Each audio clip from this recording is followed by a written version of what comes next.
오늘 본문은 마가복음 6장 12절부터 29절입니다. 마가복음 6장 12절부터 29절까지 제가 읽겠습니다. 제가 읽고 여러분들은 눈으로 따라 읽으시기 바랍니다. 제자들이 나가서 회개하라 전파하고 많은 귀신을 쫓아내며 많은 병자에게 기름을 발라 고치더라. 여기까지는 지난주 본문이었죠. 그 결과 이러한 일이 일어났다는 거예요. 14절 이에 예수의 이름이 드러난지라 헤롯 왕이 듣고 이르되 이는 세례 요한이 죽은 자 가운데서 살아났도다. 그러므로 이런 능력이 그 속에서 일어나느니라 하고 어떤 이는 그가 엘리야라 하고 또 어떤 이는 그가 선지자니 옛 선지자 중에 하나와 같다 하되 헤롯은 듣고 이르되 내가 목벤 요한 그가 살아났다 하더라.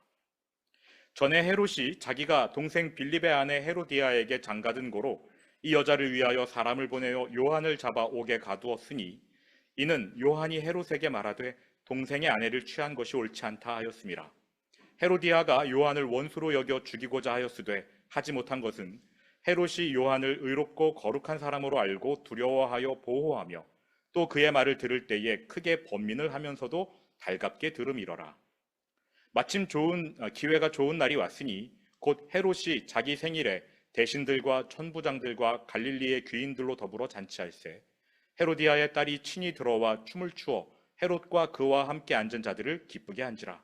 왕이 그 소녀에게 이르되 무엇이든지 내가 원하는 것을 내게 구하라 내가 주리라 하고 또 맹세하기를 무엇이든지 내가 내게 구하면 내 나라의 절반까지도 주리라 하거늘 그가 나가서 그 어머니에게 말하되 내가 무엇을 구하리이까.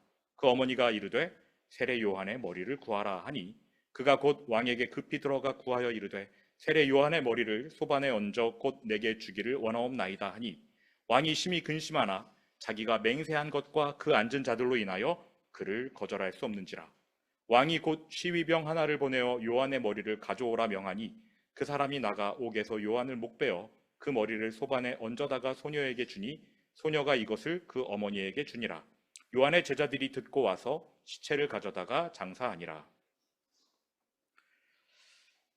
헤롯 안디바, 역사에서는 안티파스라고 부르고요. 요 뒤에 있는 이 여인이 헤로디아입니다. 이 둘의 관계는요, 원래는 배다른 삼촌, 배다른 조카였습니다. 그런데 이 헤로디아가 헤롯 안디바의 또 다른 배다른 남동생과 결혼을 했어요. 그러니까 삼촌과 조카가 배다른 삼촌과 배다른 조카가 결혼한 상태였습니다. 족보가 이제 계속 꼬여요. 이 헤롯 안디바도 결혼을 했고 헤로디아도 결혼한 상태였습니다. 근데 둘이 눈이 맞았어요. 그래서 이 사람도 이혼하고 이 사람도 이혼하고 결혼합니다. 관계가 어떻게 되는 거죠? 조카에다가 재수 씨였다가 아내가 되는 겁니다. 이러한 상태에서 세례 요한이 어찌 이복 동생의 아내를 빼앗느냐? 옳지 않다 외칩니다. 이 말을 듣기 싫었던 헤로디아와 헤롯이 세례 요한을 옥에 가둡니다. 저놈의 입 가만 놔두겠습니까? 하면서 옥에 가두지요. 세례 요한이 옥에 갇힌 배후에는 헤로디아라는 악녀의 계획이 있었던 것이고요. 헤롯은 무능한 왕이었습니다. 그냥 아내 말에 휘둘리는 사람이었습니다.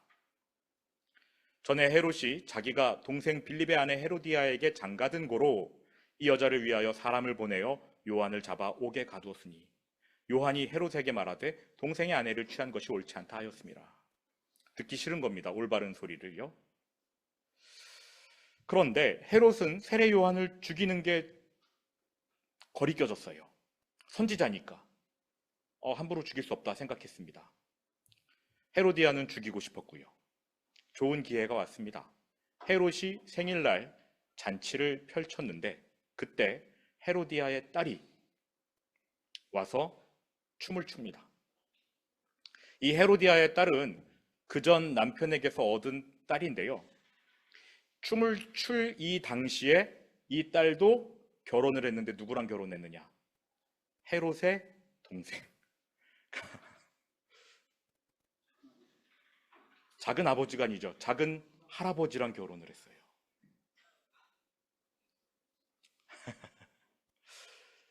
성경에서는 소녀가 춤을 췄다라고 해가지고 미혼인 여성이 춤을 췄다 생각하겠지만 그게 아닙니다. 결혼한 여인이 춤을 춰요. 그런데 헤롯이 그 춤에 반합니다. 자기 딸인데, 수양 딸인데 성적으로 흥분이 되어서 약속을 남발하게 됩니다. 원하는 게 뭐냐? 나라의 절반까지라도 주겠노라. 이때 이 딸이 엄마에게 쪼로로 달려가서 뭘 구하면 좋겠습니까? 이 엄마는 세례 요한의 머리를 달라고 해라. 나라의 절반까지도 주리라 약속해서 결국 세례 요한이 끌려가 참수를 당합니다. 왕이 심히 근심하나 자기가 맹세한 것과 그 앉은 자들로 인하여 그를 거절할 수 없는지라 그래서 세례 요한의 머리를 잘라 소반에 얹어 가져옵니다. 너무나 잔인한 사건이 벌어지게 된 것이지요. 요한의 제자들은 시체를 가져다가 장사합니다. 아까 명절 이야기를 했는데요. 명절 공포증 1위가 무엇인지 아십니까? 명절 공포증 1위. 명절 공포증이라는 건 들어보셨어요? 이 명절 증후군하고 달라요. 명절 증후군은 가사 노동을 많이 해서 힘든 것이 명절 증후군인데 명절 공포증이 있답니다. 이거는 20, 30대 성인들에게서 주로 나타나는. 네. 성인의 명절 공포 1위가 친척에게 듣는 잔소리. 앞으로 계획이 뭐니? 이러한 말을 들을까봐 겁을 내는 게 명절 공포증입니다. 설날인데 추석도 마찬가지겠지요. 근황 묻는 게 그렇게 싫은 거예요. 오늘은 예수님의 이야기 속 세례 요한 살펴보려고 합니다. 요한, 왜 이렇게 살았을까요? 요한은요, 아버지가 제사장입니다. 아들도 세습 제사장이 되어야 하는 사람입니다. 무조건 제사장직을 물려받아야 하는데 이 당시의 제사장은 금수저예요. 하이클래스 계층으로 부와 명예를 동시에 거머쥔 그룹, 그게 제사장들입니다. 뭘 해서 먹고 살아야 할지 전혀 걱정하지 않아도 되는 사람들이 제사장이에요. 세례 요한이 제사장 자녀로 태어났으니까 이제 제사장이 되어야 하겠죠. 율법대로 25살에 성전에 올라갑니다. 거기서 제사장 공부를 하고 30살부터 50살까지 사역을 한 뒤에 은퇴합니다. 그 뒤의 삶은 그냥 평안합니다. 먹을 거 다 먹어가면서 노후 걱정 안 하고 사는 것이 제사장들의 삶이에요. 금수저지요. 그러니까 세례 요한에게 너 앞으로 계획이 뭐니? 이런 거 물을 필요가 없습니다. 계획이 없어요. 운명이에요. 그냥 받아들이고 잘 살면 되는 것입니다. 그런데 취업을 준비할 나이 25살의 세례 요한이 광야로 나갑니다. 제사장 공부 때려치워요. 광야로 나가더니 밤이면 찬이슬을 맞고 낮이면 뜨거운 뙤약볕 아래에서 맨발로 다니며 고통, 신음합니다. 가끔 혼자서 중얼중얼거리기도 하고 하늘을 보면서 뭐라고 말하기도 하고 영락없이 미친 사람 같아요. 어느덧 세례 요한은요, 자기가 입던 부드러운 옷을 벗어버리고 낙타 털옷을 입습니다. 말이 좋아서 낙타 털옷이지, 여러분 낙타 털은요, 제가 조사해 보니까 구두 닦는 솔로 쓴대요. 뻣뻣해서. 그걸 옷으로 입었다고 생각해 보십시오. 철수세미를 살갗에 대고 문지르는 듯한 느낌이었을 겁니다. 그런 옷을 입는 거예요. 하루만 입어도 온몸이 벌겋게 부어오를 겁니다. 광야에서 세례 요한이 먹을 수 있는 음식은 뭐였을까요? 제사장이었으면 사람들이 가져오는 재물, 양고기, 소고기 먹었겠지요. 그런데 광야에는 먹을 게 없어요. 제사장이었으면 평생 무엇을 먹을까 염려 안 해도 되는데 광야에 왔더니 먹을 걸 염려할 필요가 없어졌습니다. 왜요? 먹을 게 없어서요. 그래서 뭘 먹었느냐? 메뚜기 잡아먹었습니다. 그것도 많이 먹지 못해요. 없으니까. 목사님, 메뚜기는 별미 아닙니까? 튀기면 얼마나 맛있는데요. 저희 어머니가 예전에 하숙집을 했는데 하숙집을 할 때 어떤 군인 아저씨가 풀밭에서 메뚜기를 잔뜩 잡아왔어요. 그걸 저희 어머니가 기름에 튀기고 전 징그럽다고 이걸 어떻게 먹어 그랬는데 다음날 도시락 반찬으로 메뚜기가 있었던 겁니다. 먹었는데 맛있더라고요. 메뚜기 별미 아닙니까? 그건 술안주일 때 얘기입니다. 요한은요, 나시린이었기 때문에 술을 못 먹어요. 메뚜기를 산채로 잡아먹는 게 맛있겠습니까? 먹다가 지치면 바위 틈에 손을 푹 찔러 넣어요. 왜 그랬을까요? 혹시 벌이 거기다가 벌집을 져놓지 않았을까 싶어서 푹 찔러가지고 나오면 벌집을 우적우적 씹어 먹으면서 꿀을 먹었던 거죠. 메뚜기와 석청을 먹었다고 성경은 말합니다. 다이어트는 제대로 됐겠네요. 이러한 사람에게 너 앞으로 계획이 뭐니? 라고 묻는 게 의미가 있을까요? 명절에 가족들이 모여서 너 앞으로 뭐 할 거니? 메뚜기 잡을 건데요. 왜? 모르겠어요. 잡아야 살지요. 앞으로도 메뚜기 잡을 거니? 그럼요. 메뚜기 계속 잡을 겁니다. 금수저인데 요한의 의식주, 의, 낙타 토롯이죠. 옷 같지도 않은 걸 입어야 됩니다. 식, 주, 노숙입니다. 광야에서 사는 거예요. 너 제사장 안 할 거야? 너 취업 안 할 거야? 못해요. 세상의 관점에서 볼 때 요한의 삶은 비참합니까? 네, 비참합니다. 어디 내세울 만한 이력이 있어요? 명함에 적을 만한 건덕지라도 있습니까? 그런데 그의 죽음은 더 비참합니다. 요한은 예수님과 동갑이거든요. 예수님이 30살에 공생애를 시작하셨고 공생애 2년이 끝나기 전에 요한이 죽습니다. 그러니까 예수님과 동갑인 요한이 죽은 나이는 끼케야 31살, 2살 정도였을 거예요.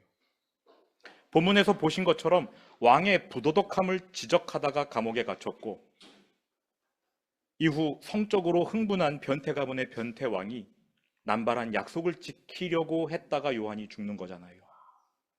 성공한 인생입니까? 실패한 인생입니까? 어떻게 생각하세요, 여러분? 여러분은 이러한 삶을 보시면서 뭐라고 말씀하시겠습니까? 그런데 이러한 요한의 인생이 하나님의 계획이었다면요. 출생부터 죽음까지 이 모든 것이 하나님의 철저한 계산과 계획 아래에 있었다면요. 우리는 요한의 삶에 대해 성공, 실패, 운운할 수 있을까요? 하나님은요, 그 어떤 누구의 계획이 아닌 하나님 자신만의 계획으로 요한의 삶을 디자인하셨습니다. 출생을 보시지요. 같이 읽어보실까요? 누가복음 1장 13절 시작.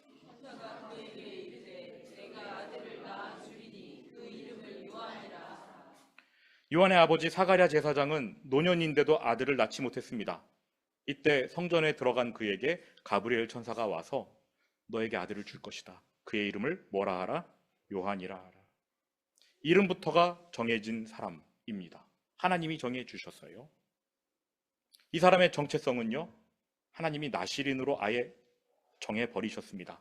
15절 같이 읽어보시죠. 시작. 그가 주 앞에 큰 자가 되며 포도주나 독한 술을 마시지 아니하며 모태로부터 성령의 충만함을 받아. 예. 포도주를 마시지 못한다. 우린 뭐 포도주 평생 안 마시면 되죠. 대체제가 있잖아요. 소주가 있으니까 안 마셔도 되는데 이 지역 사람들은 포도주를 마시지 못하면 평생 위장병을 달고 살아야 합니다.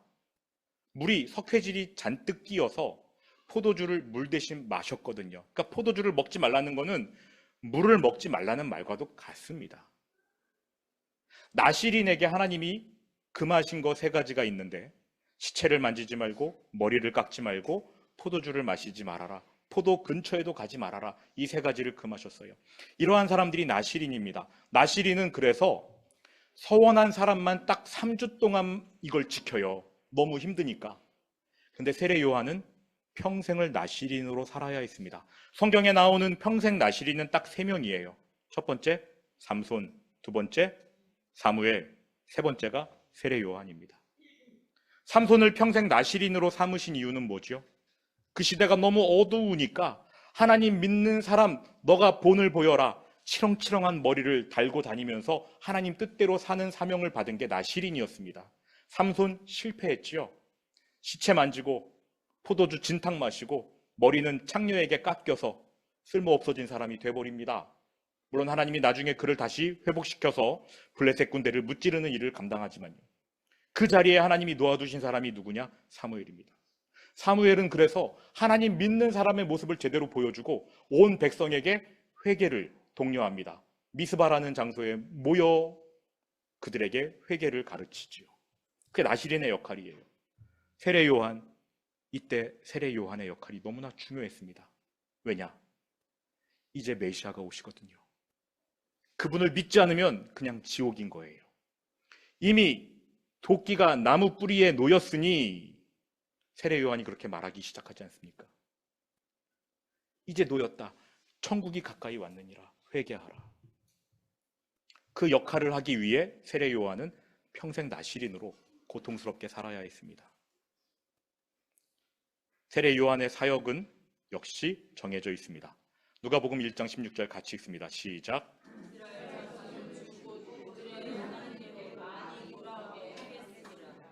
이스라엘 전체에서 사람들이 대거 회개하는 역사는 이때 한 번뿐이었습니다.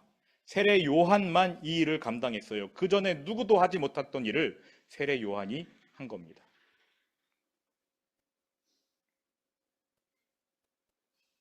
세례 요한의 삶 실패입니까? 어떻게 생각하세요? 그의 인생이 이같이 하나님의 계획대로 진행된 까닭 예수님 때문입니다.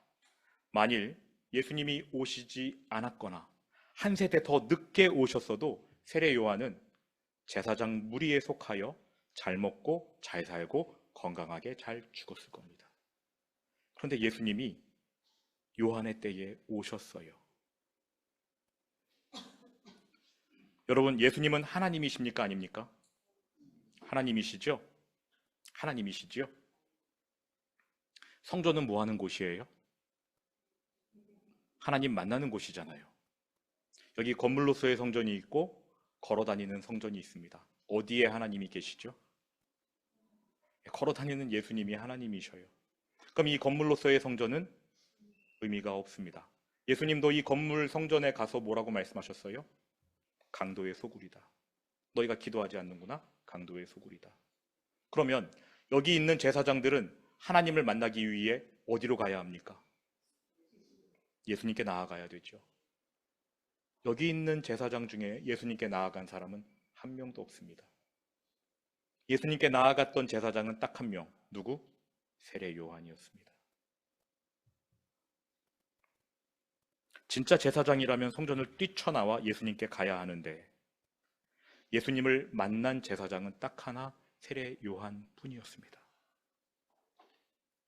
요한은 참된 제사장으로서 예수님의 길을 준비하기 위해 광야로 나아갔습니다. 이사야서의 예언대로였죠. 같이 읽습니다. 시작.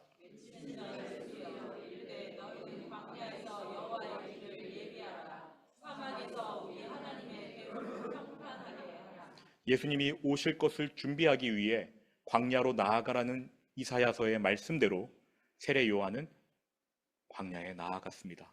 누가 세례 요한을 광야로 이끌어 갔을까요? 하나님이세요. 같이 읽습니다. 마가복음 1장 2절부터 4절 같이 읽습니다. 시작.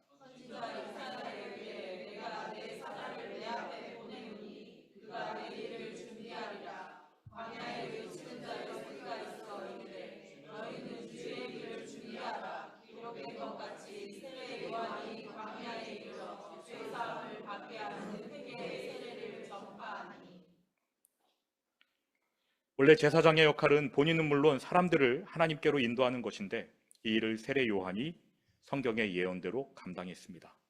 성전에서 잘 먹고 잘 입고 잘 살던 제사장들은 관심 없는 그 일을 세례 요한이 감당합니다. 광야에서 노숙했지만 그가 머물던 광야는 성전이 되었고요. 옷 같지도 않은 낙타 털옷을 입었으나 그것은 제사장의 예복이었고요.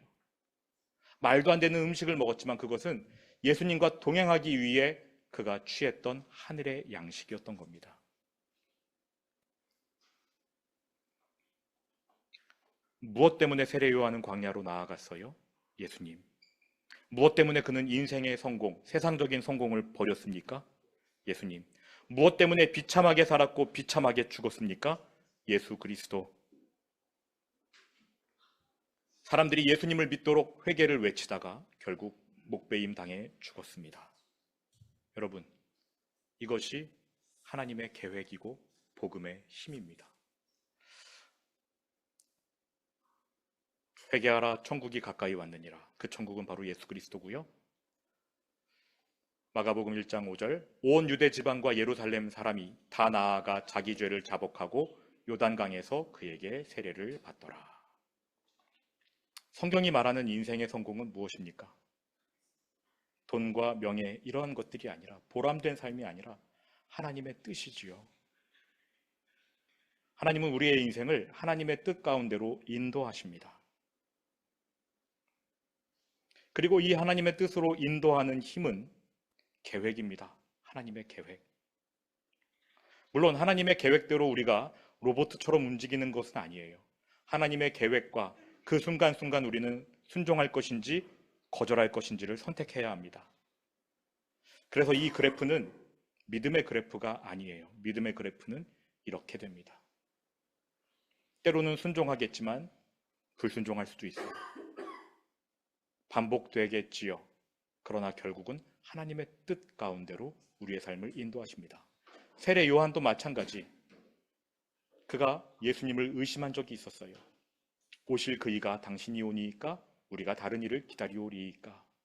하나님의 계획대로 세례 요한의 삶이 움직여졌지만 그도 순간순간 선택해야 했습니다. 과거의 사람들은 평생 다닐 직장을 찾았습니다. 지금 가당치도 않는 이야기지요. 인생을 걸 만한 목적 있습니까? 10억, 100억 만들기? 돈을 목적으로 삼을 수 있습니다. 그러나 변하는 가치에 우리의 인생을 걸 수는 없지요. 청년 시절에 인생을 걸 만한 가치를 찾아봤습니다. 잘 모르겠더라고요. 방황했습니다. 그런데 방황이 오래가지 않았습니다. 제가 찾았던 인생의 가치들은 다 변했거든요. 돈, 가치 체계 속에서 우선순위가 바뀌는 것을 봤습니다. 저희 아버지가 병을 앓았었는데 그 검진 결과를 기다리기까지 저희 어머니가 노심초사하면서 선물로 받았던 금거북이가 있었거든요. 저희 어머니가 매번 장롱을 열고 그걸 꺼내서 들여다보고 기뻐하시고 다시 넣고 다시 꺼내서 보고 또 넣고 닦고 했던 그 금거북이, 애지중지하시던 그 금거북이를 하나님께 서원한다면서 드리셨어요. 그러니까 가치 체계는 언제든지 변해요. 이 세상의 것들은요. 근데 변하지 않는 한 가지 가치 체계를 찾았습니다. 그건 직장도 아니고 명예도 아니고 돈도 아니었어요. 복음입니다. 복음 변하지 않아요. 왜 변하지 않느냐면 그것은 내 운명, 내 노력, 우연으로 이루어지는 게 아니라 이미 하나님이 완벽한 계획 안에서 이루어내셨기 때문에 그렇습니다. 변하지 않는 가치는 복음뿐이에요. 복음을 믿은 순간 그 복음이 제게 삶의 목적을 줬습니다. 제 인생의 목적은요, 그래서 이 세상을 창조한 그 하나님, 그분이 살아계신다. 그리고 그분이 나랑 동행하기 원하신다. 나는 그분과 동행해야 한다. 이것이 제 삶의 목적이 되었습니다. 마지막 날 죄인에게는 끔찍한 심판이 기다리고 있습니다. 그런데 예수 그리스도라는 복음을 믿었다는 이유 하나만으로 나는 구원을 받아요. 그뿐만이 아니라 하나님의 자녀가 되어 이 땅을 당당하게 살 수 있게 하셨습니다. 나는 아버지와 동행해야 한다. 이것보다 더 크고 높은 인생 목적이 있을까요? 세례 요한이 광야로 나갔던 것은 바로 그 복음 때문이었습니다. 메시아가 오신다. 나는 그 얘기를 예비해야 한다. 하나님이 그의 삶을 이끌어 주셨지만 세례 요한 순간순간 순종하며 자기의 기득권을 내려놓고 광야로 나아갈 수 있었습니다. 바로 그 복음 때문이지요. 하나님이 나를 사랑하시고 나와 동행하신다. 환난, 고난도 빼앗아 갈 수 없는 진리. 이것이 우리의 삶의 목적입니다. 여러분이 예수님을 믿은 이상 여러분의 목적 별로 없습니다. 명절 때 친척들과 만나서 너 앞으로 계획이 뭐니? 묻지도 마시고요. 여러분에게 누가 혹시 물으신다면 나는 예전처럼 하나님과 동행하는 게 나의 목적이야. 그게 내 계획이야. 크리스천에게 공통된 계획은 그거 하나입니다. 복음. 마지막으로 이 책을 소개해드리고 설교를 마치겠습니다. 필립 얀시라는 기독교 저술가인데요. 이 사람이 아주 오래전에 하나님 당신께 실망했습니다 라는 제목으로 책을 썼습니다. 예수님을 잘 믿는데 왜 성도들에게 안 좋은 일이 일어나는가? 이거에 대한 고찰이었어요. 예수님을 잘 믿는데 왜 사업은 안 되고, 예수님을 잘 믿었는데 왜 복 대신, 건강 대신 생계가 어려워지거나 병에 들거나 하느냐? 이것에 대한 성경적인 고찰을 이 책에 담았는데요. 그 중에 한 가지 이야기를 소개해 드리려고 합니다. 30년간 정말 하나님을 잘 섬겼었던 한 성도의 이야기입니다. 주일학교 열심히 가르쳤던 분이었어요. 그런데 불치병에 걸립니다. 원인을 알지 못하는 병이에요. 온몸이 마비가 되어서 침상에 누워 있어야 하는 그러한 병이었습니다. 침상에 누운 채 아무것도 못하고 죽음을 기다리고 있는 그가 하나님을 부인하기 시작합니다. 평생 주일학교에서 하나님을 가르쳐 왔는데 자신이 가르치고 믿었던 모든 것을 하나씩 부인하기 시작합니다. 예수님은 병을 고치셔 라고 가르쳤는데 자신의 병이 낫질 않는 걸 보면서 부인하는 거죠. 순종하면 복을 받아 평생을 순종해 왔지만 복 대신에 재앙이 찾아오니까 부인하기 시작합니다.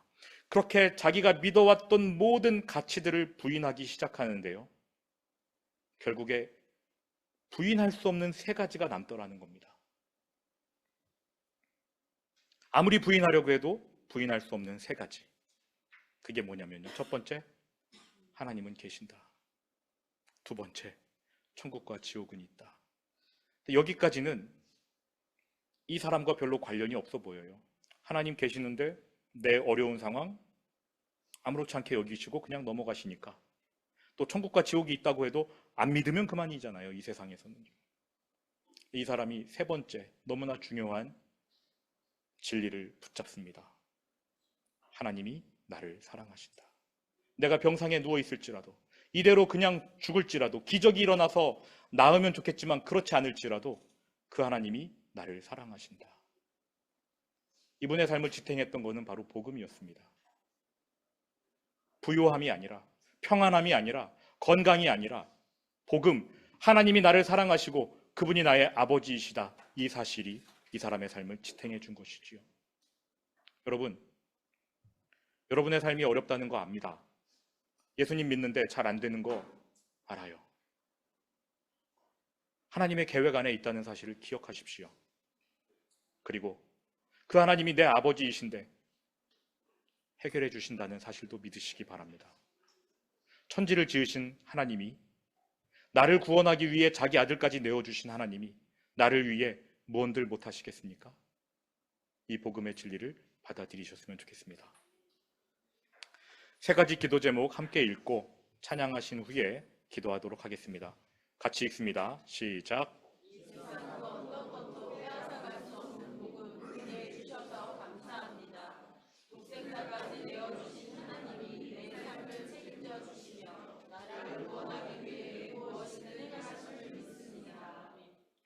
두 번째, 그러므로 하나님과 동행하는 것보다 더 귀한 인생의 목적은 없습니다. 아버지와 동행하겠습니다. 세 번째,